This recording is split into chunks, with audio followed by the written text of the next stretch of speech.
Hi ಎಲ್ರಿಗೂ ನಮಸ್ಕಾರ. Share market in Kannada ಚಾನಲ್ಗೆ ನಿಮಗೆ ಸ್ವಾಗತ. ಜುಲೈ 21ರ ಮಾರ್ಕೆಟ್ ಅಪ್ಡೇಟ್ನ ನೋಡೋದಾದರೆ ಮಾರ್ಕೆಟಲ್ಲಿ ಪಾಸಿಟಿವ್ ಟ್ರೆಂಡ್ ಕಂಟಿನ್ಯೂ ಆಗ್ತಿದೆ. ಸೆನ್ಸೆಕ್ಸ್ನಲ್ಲಿ ಇವತ್ತು 284 ಪಾಯಿಂಟ್ಗಳ ಅಪ್ಸೈಡ್ ನೋಡೋದಕ್ಕೆ ಸಿಕ್ತು. ಹಾಗೆ ನಿಫ್ಟಿ ಕೂಡ 84 ಪಾಯಿಂಟ್ ಗೇನ್ನೊಂದಿಗೆ ಕ್ಲೋಸಿಂಗನ್ನು ಕೊಟ್ಟಿದೆ. ನಿಫ್ಟಿ ಈಗ 16,605ರ ಲೆವೆಲಲ್ಲಿ ಕ್ಲೋಸ್ ಆಗ್ತಿದೆ. ಬ್ಯಾಂಕ್ ನಿಫ್ಟಿಯಲ್ಲೂ ಕೂಡ 228 ಪಾಯಿಂಟ್ಗಳ ಅಪ್ಸೈಡ್ ಇವತ್ತು ನೋಡೋದಕ್ಕೆ ಸಿಕ್ತು. ಹಾಗೆ ಸೆಕ್ಟರ್ ವೈಸ್ ಇಂಡೆಕ್ಸ್ಗಳನ್ನು ಗಮನಿಸಿದಾಗ ಕೇವಲ ನಿಫ್ಟಿ ಫಾರ್ಮಾ ಮಾತ್ರ ಇವತ್ತು ನೆಗೆಟಿವ್ ಕ್ಲೋಸಿಂಗನ್ನು ಕೊಟ್ಟಿದೆ. ಮಿಕ್ಕ ಎಲ್ಲ ಸೆಕ್ಟರ್ಗಳು ಒಳ್ಳೆ ಒಂದು ಪಾಸಿಟಿವ್ ನೋಟಲ್ಲೇ ಕ್ಲೋಸ್ ಆಗಿದ್ದಾವೆ. ನಿಫ್ಟಿ PSU ಬ್ಯಾಂಕ್ ಇವತ್ತು ತುಂಬ ಚೆನ್ನಾಗಿ ಪರ್ಫಾರ್ಮ್ ಮಾಡಿದೆ. ಹಾಗೆ ನಿಫ್ಟಿ ಮೀಡಿಯಾದಲ್ಲೂ ಕೂಡ 1%ಗೂ ಹೆಚ್ಚಿನ ಒಂದು ಅಪ್ಸೈಡ್ ಇವತ್ತು ನೋಡೋದಕ್ಕೆ ಸಿಕ್ಕಿದೆ. ನಿಫ್ಟಿಯ ಟಾಪ್ ಗೇನರ್ಸ್ ಮತ್ತು ಲೂಸರ್ಸ್ ಅನ್ನ ಗಮನಿಸಿದಾಗ ಇಂಡಸ್ಇಂಡ್ ಬ್ಯಾಂಕ್ ಟಾಪ್ ಗೇನರ್ ಆಗಿದೆ. 8%ನಷ್ಟು ಅಪ್ಸೈಡ್ನೊಂದಿಗೆ ಇಂಡಸ್ಇಂಡ್ ಬ್ಯಾಂಕ್ ಕ್ಲೋಸಿಂಗ್ ಅನ್ನ ಕೊಟ್ಟಿದೆ. ಇಂಡಸ್ಇಂಡ್ ಬ್ಯಾಂಕ್ ನಿನ್ನೆ ಒಳ್ಳೆ ಒಂದು ಕ್ವಾರ್ಟರ್ಲಿ ರಿಸಲ್ಟ್ ಅನ್ನು ಡಿಕ್ಲೇರ್ ಮಾಡಿದ್ರು. ಆ ಒಂದು ಕಾರಣದಿಂದ ಮೊಮೆಂಟಮ್ ಇವತ್ತು ನೋಡೋದಕ್ಕೆ ಸಿಕ್ಕಿದೆ. Bajaj finance, Tata consumer product ಕೂಡ 3% ಅಪ್ಸೈಡ್ ಅಲ್ಲಿ ಕ್ಲೋಸ್ ಆಗಿದೆ.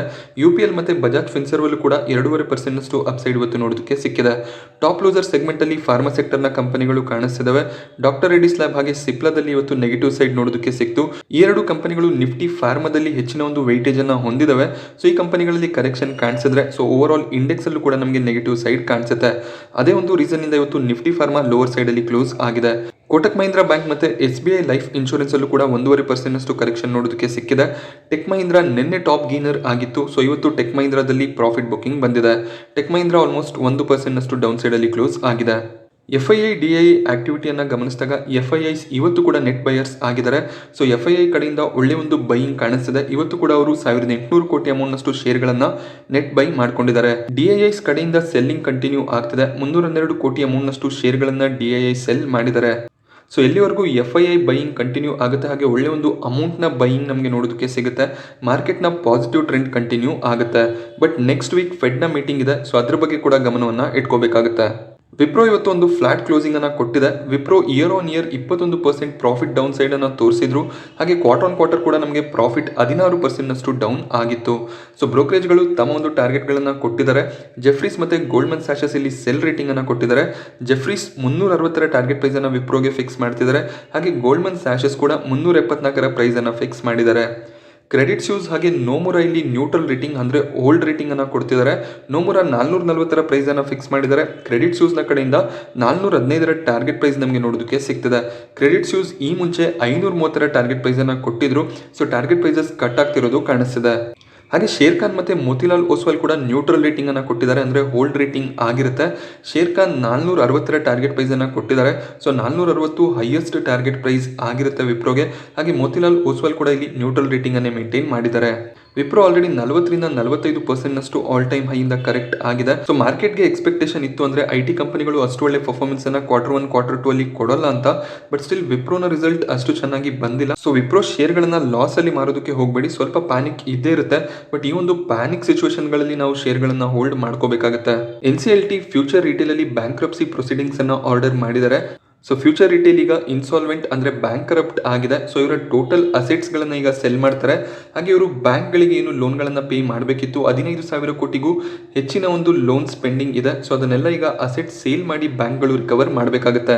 ಬ್ಯಾಂಕ್ ಆಫ್ ಇಂಡಿಯಾಗೆ ಫ್ಯೂಚರ್ ರಿಟೇಲ್ 856 ಕೋಟಿಯಷ್ಟು ಡ್ಯೂಸ್ ಗಳನ್ನ ಪೇ ಮಾಡಬೇಕಿತ್ತು. ಆ ಒಂದು ರೀಸನ್ ಇಂದ ಬ್ಯಾಂಕ್ ಆಫ್ ಇಂಡಿಯಾ NCLT ಅನ್ನ ರೀಚ್ ಮಾಡಿದ್ರು. ಸೊ ಇಲ್ಲಿ ಬ್ಯಾಂಕ್ರಪ್ಸಿ ಪ್ರೊಸೆಸ್ ಅನ್ನ ನೀವು ತರಬೇಕಾಗುತ್ತೆ. ನಾವು ಫ್ಯೂಚರ್ ರಿಟೇಲ್ ನ ಅಸೆಟ್ ಗಳನ್ನ ಸೆಲ್ ಮಾಡಿ ನಮ್ಮ ಲೋನ್ಸ್ ಅನ್ನ ರಿಕವರ್ ಮಾಡ್ತೀವಿ ಅಂತ. ಅದೇ ರೀತಿಯಲ್ಲಿ NCLT ಕಡೆಯಿಂದ ಈಗ ಪರ್ಮಿಷನ್ಸ್ ಗಳು ಕೂಡ ಸಿಕ್ಕಿದೆ. ಸೊ ಈ ಒಂದು ಬ್ಯಾಂಕ್ರಪ್ಸಿಯನ್ನ ತಡೆಯೋದಕ್ಕೆ ಅಮೆಜಾನ್ ತನ್ನ ಪ್ರಯತ್ನವನ್ನ ಮಾಡಿದ್ರು. ಸೊ ಅಮೆಜಾನ್ ನ ಅಪ್ಲಿಕೇಶನ್ ಅನ್ನ NCLT ಡಿಸ್ಮಿಸ್ ಮಾಡಿದ್ದಾರೆ. ಅಮೆಜಾನ್ ಮತ್ತೆ NCLT ಗೆ ಅಪೀಲ್ ಮಾಡುವಂತ ಸಾಧ್ಯತೆ ಇರುತ್ತೆ. ಸೊ ಈ ಒಂದು ಬ್ಯಾಂಕ್ರಪ್ಸಿ ಪ್ರೊಸೀಜರ್ ಅನ್ನ ಹೇಗಾದ್ರೂ ಮಾಡಿ ತಡಿಬೇಕು ಅಂತ. ಏನಕ್ಕೆ ಅಂದ್ರೆ ಅಮೆಜಾನ್ ಫ್ಯೂಚರ್ ರಿಟೇಲ್ ನಲ್ಲಿ 1,800 ಕೋಟಿಯಷ್ಟು ಅಮೌಂಟ್ ಅನ್ನ ಇನ್ವೆಸ್ಟ್ ಮಾಡಿದ್ದಾರೆ. ಸೊ ಫ್ಯೂಚರ್ ಗ್ರೂಪ್ ನ ಕಂಪನಿಗಳು ರಿಲಯನ್ಸ್ ಗೆ ಹೋಗದೇ ಇರೋ ರೀತಿಯಲ್ಲಿ ಅಮೆಜಾನ್ ತಡೆಯುವ ಪ್ರಯತ್ನವನ್ನ ಮಾಡಿದ್ರು. ಸೊ ಆ ಒಂದು ಪ್ರಯತ್ನದಲ್ಲಿ ಅವರು ಸಕ್ಸಸ್ ಕೂಡ ಆಗಿದ್ದಾರೆ. ಬಟ್ ಈಗ ಬ್ಯಾಂಕ್ರಪ್ಸಿ ಫ್ಯೂಚರ್ ರಿಟೇಲ್ ನ ಮೇಲೆ ಬಂದಿರೋದ್ರಿಂದ ಅವರ ಇನ್ವೆಸ್ಟ್ಮೆಂಟ್ಸ್ ಏನಿದೆ ಅದು ಕೂಡ ಝೀರೋ ಆಗುವಂತ ಸಾಧ್ಯತೆ ಇರುತ್ತೆ. ಸೊ ಇಲ್ಲಿ ಶೇರ್ ಹೋಲ್ಡರ್ಸ್ ಗಳ ಕತೆ ಏನು ಅಂದ್ರೆ ಸೊ ಲೋವರ್ ಸರ್ಕ್ಯೂಟ್ ನಮಗೆ ನೋಡೋದಕ್ಕೆ ಸಿಗ್ತದೆ. ಸೊ ಬ್ಯಾಂಕ್ರಪ್ಸಿ ಪ್ರೊಸೀಜರ್ ಬಂದ್ಮೇಲೆ ಕಂಪನಿಯ ಅಸೆಟ್ ಗಳನ್ನ ಸೆಲ್ ಮಾಡ್ತಾರೆ. ಫ್ಯೂಚರ್ ರಿಟೇಲ್ ನ ಬಳಿಯಲ್ಲಿ ಎಷ್ಟು ಅಸೆಟ್ಸ್ ಇದೆ ಅದ್ರ ಬಗ್ಗೆ ಯಾವುದೇ ಒಂದು ಗ್ಯಾರಂಟಿ ಇಲ್ಲ. ಏನಕ್ಕೆ ಅಂದ್ರೆ ಆಲ್ರೆಡಿ ಇವರ ಸ್ಟೋರ್ಸ್ ಗಳನ್ನ ರಿಲಯನ್ಸ್ ಅಕ್ವೈರ್ ಮಾಡ್ಕೊಂಡಿದ್ದಾರೆ. ಸೊ ನೋಡ್ಬೇಕಾಗುತ್ತೆ ಯಾವ ರೀತಿಯ ಬ್ಯಾಂಕ್ರಪ್ಸಿ ಪ್ರೊಸೀಜರ್ಸ್ ಇಲ್ಲಿ ನಡೆಯುತ್ತೆ ಅಂತ. ಹಾಗೆ ಕಂಪನಿಯನ್ನು ಕೊನೆಯದಾಗಿ ಡಿಲಿಸ್ಟ್ ಕೂಡ ಮಾಡ್ತಾರೆ. ಡಿಲಿಸ್ಟ್ ಆದಾಗ ನಿಮ್ಮ ಟೋಟಲ್ ಇನ್ವೆಸ್ಟ್ಮೆಂಟ್ ಏನಿದೆ ಅಷ್ಟು ಕೂಡ ನಲ್ ಮತ್ತು ವಾಯ್ಡ್ ಆಗುತ್ತೆ. ಅಂದರೆ ನಿಮಗೆ ಯಾವುದೇ ರೀತಿಯ ರಿಟರ್ನ್ಸ್ ಫ್ಯೂಚರ್ ರಿಟೇಲ್ನ ಕಡೆಯಿಂದ ಸಿಗೋದಿಲ್ಲ. ಅಕಸ್ಮಾತ್ ಶೇರ್ ಪ್ರೈಸ್ ನಾರ್ಮಲ್ ಆಗಿ ಟ್ರೇಡ್ ಮಾಡೋದಕ್ಕೆ ಸ್ಟಾರ್ಟ್ ಆದರೆ ಅಲ್ಲಿ ನೀವು ಎಕ್ಸಿಟ್ ಆಗ್ಬೋದಾಗುತ್ತೆ. ಲೋವರ್ ಸರ್ಕ್ಯೂಟ್ ಕಂಟಿನ್ಯೂ ಆಗ್ತಾ ಹೋದರೆ ಎಕ್ಸಿಟ್ ಆಗೋದಕ್ಕೆ ಸಾಧ್ಯ ಆಗೋದಿಲ್ಲ. ಹಾಗೆ ಈ ಒಂದು ಟೈಮಲ್ಲಿ ಬೈ ಮಾಡುವಂಥ ಪ್ರಯತ್ನವನ್ನು ಮಾಡಬೇಡಿ. ಸೊ ಫ್ಯೂಚರ್ ಗ್ರೂಪ್ನ ಬಳಿಯಲ್ಲಿ ಯಾವುದೇ ಒಂದು ಅಸೆಟ್ಗಳಿಲ್ಲ. ಸೊ ಈ ರೀತಿಯ ಕಂಪನಿಗಳನ್ನು ಅವಾಯ್ಡ್ ಮಾಡೋದು ಒಳ್ಳೆಯದು. ಸಿಯೆಟ್ ಟೈರ್ಸ್ನಲ್ಲಿ ಇವತ್ತು 4% ಅಪ್ಸೈಡ್ ನೋಡೋದಕ್ಕೆ ಸಿಕ್ತು. ಸಿಯೆಟ್ ತಮ್ಮ Q1 ರಿಸಲ್ಟನ್ನು ಅನೌನ್ಸ್ ಮಾಡಿದ್ದಾರೆ. ಪ್ರಾಫಿಟನ್ನು ಗಮನಿಸಿದಾಗ ಇಯರ್ ಆನ್ ಇಯರ್ ಪ್ರಾಫಿಟ್ನಲ್ಲಿ 61% ಡೌನ್ ಸೈಡ್ ಕಾಣಿಸ್ತಿದೆ. ಈ ಒಂದು ಕ್ವಾರ್ಟರ್ನಲ್ಲಿ ಅವರು 9 ಕೋಟಿ ಪ್ರಾಫಿಟ್ಸನ್ನು ಡಿಕ್ಲೇರ್ ಮಾಡಿದ್ದಾರೆ. ಅದೇ ಜೂನ್ 2021ರಲ್ಲಿ ಅವರ ಪ್ರಾಫಿಟ್ಸ್ 23 ಕೋಟಿಯಷ್ಟು ಇತ್ತು. ಸೊ ಪ್ರಾಫಿಟ್ನಲ್ಲಿ ತುಂಬಾ ಫಾಲ್ ಬಂದಿದೆ. ಬಟ್ ಇವರ ರೆವೆನ್ಯೂ ಜಾಸ್ತಿ ಆಗಿದೆ. 2800 ಕೋಟಿಯಷ್ಟು ರೆವೆನ್ಯೂನ ಡಿಕ್ಲೇರ್ ಮಾಡಿದ್ದಾರೆ. ಅದೇ ಜೂನ್ 2021ರಲ್ಲಿ ರೆವೆನ್ಯೂ 1900 ಕೋಟಿಯಷ್ಟು ಇತ್ತು. ರಾ ಮೆಟೀರಿಯಲ್ ಪ್ರೈಸಸ್ ತುಂಬಾ ಜಾಸ್ತಿ ಆಗ್ತಿರೋದ್ರಿಂದ ಸಿಯೆಟ್ ಟೈರ್ನ ಪ್ರಾಫಿಟ್ನಲ್ಲಿ ಫಾಲ್ ಬಂದಿದೆ.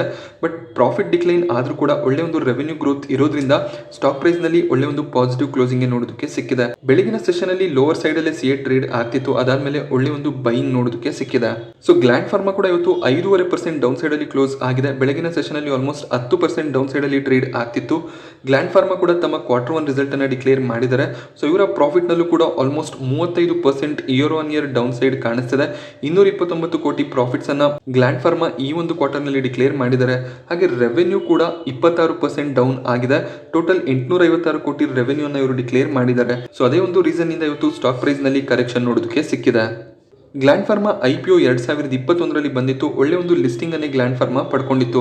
ಅದಾದ್ಮೇಲೆ ಸ್ಟಾಕ್ 4000 ಪ್ರೈಸ್ ಅನ್ನ ದಾಟಿ ಹೋಗಿತ್ತು. ಆಮೇಲೆ ಈಗ ನೋಡ್ಬೋದು ನೀವು ಪ್ರಾಫಿಟ್ಸ್ ನಲ್ಲಿ ಫಾಲ್ ಬರ್ತಾ ಬರ್ತಾ ಶೇರ್ ಪ್ರೈಸ್ ನಲ್ಲೂ ಕೂಡ ಕರೆಕ್ಷನ್ ಕಾಣಿಸ್ತಿದೆ. ಸೊ ನಾವು ಯೂಶಲಿ ಏನ್ ಮಾಡ್ತೀವಿ, ಈ ಒಂದು ಲೆವೆಲ್ಸ್ ಗಳಲ್ಲಿ ಸ್ಟಾಕ್ ಗಳನ್ನ ಬೈ ಮಾಡ್ಕೋತೀವಿ. ಅದಾದ್ಮೇಲೆ ಫಾಲ್ ಬರೋದಕ್ಕೆ ಸ್ಟಾರ್ಟ್ ಆದಾಗ ಯೋಚನೆ ಮಾಡ್ತೀವಿ ಯಾಕೆ ನಮಗೆ ಶೇರ್ ಪ್ರೈಸ್ ನಲ್ಲಿ ಕರೆಕ್ಷನ್ ಬರ್ತಿದೆ ಅಂತ. ಸೊ ಶೇರ್ ಪ್ರೈಸ್ ನ ಲೆವೆಲ್ಸ್ ಇದೇ ಆಗಿರುತ್ತೆ. ಸೊ ಗ್ಲ್ಯಾಂಡ್ ಫಾರ್ಮಾ ಎಕ್ಸಾಂಪಲ್ ತಗೊಂಡಾಗ 2000ದಿಂದ 2500 ಇವರ ಪ್ರಾಫಿಟ್ ನ ಬೇಸಿಸ್ ಮೇಲೆ ನಾವು ನೋಡಿದಾಗ ಒಳ್ಳೆ ಒಂದು ವ್ಯಾಲ್ಯೂಷನ್ಸ್ ಆಗಿರುತ್ತೆ. ಸೊ ಮಾರ್ಕೆಟ್ ನಲ್ಲಿ ಬುಲ್ ರನ್ ಇದ್ದಾಗ ಎಲ್ಲಾ ಸ್ಟಾಕ್ ಗಳು ರನ್ ಆಗೋದಕ್ಕೆ ಸ್ಟಾರ್ಟ್ ಆಗುತ್ತೆ. ಸೊ ನಾವು ಆ ಒಂದು ರನ್ ಅನ್ನ ಗಮನಿಸಿಕೊಂಡು ಅಲ್ಲಿ ಎಂಟರ್ ಆಗ್ತೀವಿ. ಆಮೇಲೆ ಮಾರ್ಕೆಟ್ ನಲ್ಲಿ ಕರೆಕ್ಷನ್ ಬಂದಾಗ ಎಲ್ಲ ಸ್ಟಾಕ್ ಗಳು ತಮ್ಮ ವ್ಯಾಲ್ಯೂಷನ್ ಪ್ರಕಾರ ಟ್ರೇಡ್ ಆಗೋದಕ್ಕೆ ಸ್ಟಾರ್ಟ್ ಆಗುತ್ತೆ. ಸೊ ಅಲ್ಲಿ ನಾವು ಪ್ಯಾನಿಕ್ ಆಗ್ತೀವಿ. ಸೊ ನೀವು ಯಾವುದೇ ಒಂದು ಸ್ಟಾಕಲ್ಲಿ ಹೈಯರ್ ಲೆವೆಲಲ್ಲಿ ಎಂಟ್ರಿಯನ್ನು ತೊಗೊಂಡಿದ್ದೀರ ಅಂದಾಗ ಡಿಪ್ ಬೈಯಿಂಗ್ ಮಾಡೋದಕ್ಕೆ ಕೂಡ ರೆಡಿ ಆಗಿರಬೇಕಾಗುತ್ತೆ. ಸೊ ಲಾಂಗ್ ಟರ್ಮ್ನ ಪರ್ಸ್ಪೆಕ್ಟಿವ್ ಇದ್ದಾಗ ಸ್ಟಾಕ್ ಪ್ರೈಸ್ನಲ್ಲಿ ಕರೆಕ್ಷನ್ ಬಂದಾಗ ನೀವು ಸ್ಟಾಕ್ಗಳನ್ನು ಬೈ ಮಾಡ್ತಾ ಹೋಗಬೇಕಾಗುತ್ತೆ. ಕಂಪನಿಯ ಫಂಡಮೆಂಟಲ್ಸ್ ಚೆನ್ನಾಗಿದ್ರೆ ಸೊ ಮತ್ತೆ ಮಾರ್ಕೆಟ್ನಲ್ಲಿ ಮೊಮೆಂಟಮ್ ಬಂದಾಗ ಆ ಎಲ್ಲ ಸ್ಟಾಕ್ಗಳು ಚೆನ್ನಾಗಿ ಪರ್ಫಾರ್ಮ್ ಮಾಡುತ್ತೆ. ITCಯಲ್ಲಿ ಒಂದಾದ್ಮೇಲೆ ಒಂದು ಪಾಸಿಟಿವ್ ನ್ಯೂಸ್ ನಮಗೆ ನೋಡೋದಕ್ಕೆ ಸಿಗ್ತದೆ.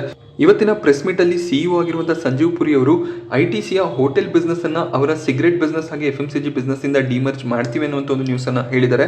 ಕೋವಿಡ್ಗೂ ಮುಂಚೆನೇ ಈ ಒಂದು ಪ್ಲಾನ್ಸ್ ಇತ್ತು. ಬಟ್ ಕೋವಿಡ್ ಬಂದ್ಮೇಲೆ ಹೋಟೆಲ್ ಬಿಸ್ನೆಸ್ ಅಷ್ಟು ಚೆನ್ನಾಗಿ ಪರ್ಫಾರ್ಮ್ ಮಾಡ್ತಿರ್ಲಿಲ್ಲ. ಅದಕ್ಕೆ ನಾವು ಡಿಮರ್ಜರ್ ಪ್ಲಾನ್ಸ್ ಅನ್ನ ಡ್ರಾಪ್ ಮಾಡಿದ್ವಿ. ಸೊ ಮತ್ತೆ ಈಗ ಡಿಮರ್ಜರ್ ನ ಬಗ್ಗೆ ಯೋಚನೆ ಮಾಡ್ತೀವಿ ಅಂತ ಅವರು ಹೇಳಿದ್ದಾರೆ. ಸೊ ಸದ್ಯದಲ್ಲೇ ITCಯ ಹೋಟೆಲ್ ಬಿಸ್ನೆಸ್ ನಮಗೆ ಸಪರೇಟ್ ಆಗಿ ಲಿಸ್ಟ್ ಆಗೋದು ಕಾಣಿಸುತ್ತೆ. ಸೊ ಇದ್ರ ಬಗ್ಗೆ ಆಲ್ರೆಡಿ ಕಂಪನಿ ಡಿಸ್ಕಷನ್ಸ್ ಗಳನ್ನ ಕೂಡ ಸ್ಟಾರ್ಟ್ ಮಾಡ್ಕೊಂಡಿದ್ದಾರೆ. ಸೊ ಸ್ಲೋ ಆಗಿ ಇವರು FMCG ಬಿಸ್ನೆಸ್ ಅನ್ನು ಕೂಡ ಸಪರೇಟ್ ಮಾಡುವಂತ ಸಾಧ್ಯತೆಗಳು ಇರುತ್ತೆ. ಸೊ ITC ಸ್ಟಾಕ್ ಇವತ್ತು 300ರ ಲೆವೆಲ್ಸ್ ಅನ್ನ ದಾಟಿ ಹೋಗಿತ್ತು. ಸೊ ಅಲ್ಲಿಂದ ಸ್ವಲ್ಪ ಪ್ರಾಫಿಟ್ ಬುಕಿಂಗ್ ಬಂದಿದೆ. 3 ಇಯರ್ ಹೈ ಹತ್ರ ITC ಟ್ರೇಡ್ ಆಗ್ತಿದೆ. ಹಾಗೆ ಒಂದು ಲೋವರ್ ಲೆವೆಲ್ಸ್ ಗಳಲ್ಲಿ ಬೈಯಿಂಗ್ ಅನ್ನ ಮಾಡಿದ್ರೆ 220 230ರ ಪ್ರೈಸ್ ಅಲ್ಲಿ ಬೈಯಿಂಗ್ ಅನ್ನ ಮಾಡಿದ್ರೆ ಸ್ವಲ್ಪ ಪ್ರಾಫಿಟ್ಸ್ ಗಳನ್ನ ಕೂಡ ITCಯಲ್ಲಿ ಬುಕ್ ಮಾಡ್ಕೋಬಹುದಾಗುತ್ತೆ. ಸೊ ಇದು ಕಂಪ್ಲೀಟ್ಲಿ ನಿಮ್ಮ ಮೇಲೆ ಡಿಪೆಂಡ್ ಆಗುತ್ತೆ. ಸೊ ನೀವು ಪ್ರಾಫಿಟ್ಸ್ ಅನ್ನ ತಗೋಬೇಕು ಅಂದ್ರೆ ತಗೋಬಹುದು. ಹಾಗೆ ನೀವು ಒಂದು ಲಾಂಗ್ ಟರ್ಮ್ ಪರ್ಸ್ಪೆಕ್ಟಿವ್ ಹೊಂದಿದ್ದು ಶೇರ್ಗಳನ್ನ ಸೆಲ್ ಮಾಡೋದಿಲ್ಲ, ನಾನು ಡಿಪ್ಗಳಲ್ಲಿ ಬೈ ಮಾಡ್ತಾ ಹೋಗ್ತೀನಿ ಅಂದ್ರೆ ಖಂಡಿತವಾಗ್ಲೂ ಕಂಟಿನ್ಯೂ ಮಾಡಬಹುದಾಗುತ್ತೆ. ಇಂಡಿಯಾ ಮಾರ್ಟ್ ತಮ್ಮ Q1 ರಿಸಲ್ಟ್ಸ್ ಅನ್ನ ಡಿಕ್ಲೇರ್ ಮಾಡಿದ್ದಾರೆ. ಸೊ ಇಂಡಿಯಾ ಮಾರ್ಟ್ ಅಲ್ಲೂ ಕೂಡ 10,000 ಲೆವೆಲ್ಸ್ ಇಂದ ನಮಗೆ ಕರೆಕ್ಷನ್ ನೋಡೋದಕ್ಕೆ ಸಿಗ್ತದೆ. ಸೊ ಆಲ್ಮೋಸ್ಟ್ 60% ನಷ್ಟು ಸ್ಟಾಕ್ ಕರೆಕ್ಟ್ ಆಗಿದೆ. ಸೊ ಇಂಡಿಯಾ ಮಾರ್ಟ್ ನ ಟೋಟಲ್ ರೆವೆನ್ಯೂ ಅನ್ನ ನಾವು ಗಮನಿಸಿದಾಗ ಸೊ ಈ ಫಿಗರ್ಸ್ ಏನಿದೆ ಮಿಲಿಯನ್ಸ್ ನಲ್ಲಿ 225 ಕೋಟಿ ರೆವೆನ್ಯೂ ಅನ್ನ ಈ ಒಂದು ಕ್ವಾರ್ಟರ್ ನಲ್ಲಿ ಅವರು ಡಿಕ್ಲೇರ್ ಮಾಡಿದ್ದಾರೆ. ಕಳೆದ ಕ್ವಾರ್ಟರ್ ನಲ್ಲಿ ರೆವೆನ್ಯೂ 230 ಕೋಟಿಯಷ್ಟು ಇತ್ತು. ಸೊ ಫ್ಲಾಟ್ ರೆವೆನ್ಯೂಸ್ ಡಿಕ್ಲೇರ್ ಆಗಿದೆ. ಹಾಗೆ ಕಳೆದ ವರ್ಷ ಜೂನ್ 2021ರಲ್ಲಿ ಇವರ ರೆವೆನ್ಯೂ 211 ಕೋಟಿಯಷ್ಟು ಇತ್ತು. ಹಾಗೆ ಎಕ್ಸ್ಪೆನ್ಸಸ್ ಅನ್ನ ನಾವು ಗಮನಿಸಿದಾಗ expenses year on year quarter ಜಾಸ್ತಿ ಆಗ್ತಿರೋದು ಕಾಣಿಸ್ತಿದೆ. ಹಾಗೆ ನಾವು ಓವರ್ ಆಲ್ ಪ್ರಾಫಿಟ್ಸ್ ಅನ್ನ ಗಮನಿಸಿದಾಗ ಈ ಒಂದು ಕ್ವಾರ್ಟರ್ ನಲ್ಲಿ ಅವರ ಪ್ರಾಫಿಟ್ 46 ಕೋಟಿ ನೋಡೋದಕ್ಕೆ ಸಿಗ್ತಿದೆ. ಸೊ ಇಲ್ಲಿ ಫಿಗರ್ಸ್ ಮಿಲಿಯನ್ಸ್ ಅಲ್ಲಿ ಇದೆ. ಸೊ ಆ ಒಂದು ಕಾರಣದಿಂದ ನಾನು ಕೋಟಿಯಲ್ಲಿ ಹೇಳ್ತಾ ಇದ್ದೀನಿ. ಸೊ ಕಳೆದ ಕ್ವಾರ್ಟರ್ ನಲ್ಲಿ ಮಾರ್ಚ್ 2022ರಲ್ಲಿ ಇವರ ಪ್ರಾಫಿಟ್ 57 ಕೋಟಿಯಷ್ಟು ಇತ್ತು. ಹಾಗೆ ಕಳೆದ ವರ್ಷ ಜೂನ್ 2021ರಲ್ಲಿ ಇವರ ಪ್ರಾಫಿಟ್ 87 ಕೋಟಿ ಇತ್ತು. So profit year on year quarter fall ಆಗ್ತಿರೋದು ಕಾಣಿಸ್ತಿದೆ. ಆಲ್ರೆಡಿ ಈ ಒಂದು ರಿಸಲ್ಟ್ಸ್ ನ ಎಫೆಕ್ಟ್ ನಮಗೆ ಸ್ಟಾಕ್ ಪ್ರೈಸ್ ನಲ್ಲಿ ನೋಡೋದಕ್ಕೆ ಸಿಗ್ತದೆ. ಸೊ ಶೇರ್ ಪ್ರೈಸ್ ನಮಗೆ 2021ರಲ್ಲಿ 4000 ಪ್ರೈಸ್ ಹತ್ರ ಟ್ರೇಡ್ ಮಾಡ್ತಿತ್ತು.